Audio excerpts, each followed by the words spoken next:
It all happened in less than 10 seconds, a sudden crack, a sharp gasp, and then silence. Emily Sanders, the quiet girl who never fought back, lay motionless on the cold concrete. Her backpack lay a few feet away, pencils scattered like broken promises. The bullies, 3 of them, laughed in shock. They hadn't meant to knock her out. They just wanted to scare her. But it was too late, and one man, standing in the doorway, saw everything. Before I tell you what happened next, tell me in the comments where you're watching from. I love knowing who's listening. The man wasn't ordinary. In his eyes burned a familiar fire. The fire of someone who had seen war, who had done things he wished he hadn't. His name was Marcus Hale, a retired Navy SEAL who'd traded the battlefield for a quiet life, haunted by memories he couldn't escape. He had come to the school to speak for Veterans Day, to share stories of courage and service. He never imagined he'd witness a beating. As Emily's body stayed limp on the concrete, Marcus walked toward her slowly, his boots scraping against the floor. Each step echoed like a countdown. The bullies froze. Something in the way he moved, calm, controlled,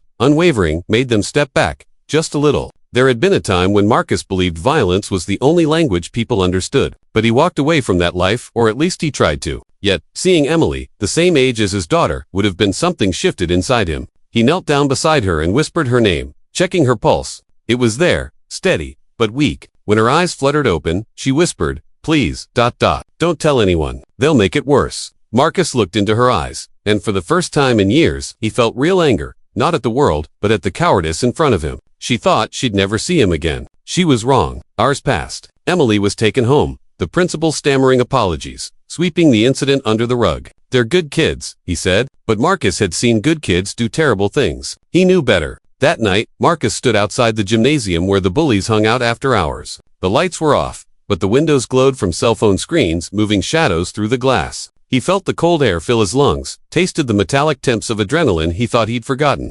Inside, the bullies joked about the weak little girl and whether she'd show up at school tomorrow. They never heard Marcus enter. They didn't need to. His presence wasn't loud, it was felt. He said only one thing: "You don't get to hide behind walls anymore." And then it happened. Not the violence they expected. Not fists or threats. Just truth. He showed them the video someone had filmed, shared it, not to punish, but to expose. In the silence that followed, you could hear a pin drop. The school community saw the footage the next morning, a trembling girl's fall, followed by 3 boys laughing. Their parents cried, teachers looked down, and the world that had once protected them began to crumble. Justice wasn't swift or loud. It was a spotlight. Marcus wasn't done. He helped the boys face what they'd done, not with violence, but with service. Court-ordered community work at the same recovery center where Emily was healing. Every day they were confronted with the consequences of harm, and every morning they faced Marcus, not as a soldier, but as a mentor. In Emily, she found her voice. She stood before the same crowd who once ignored her and said, "I don't want revenge.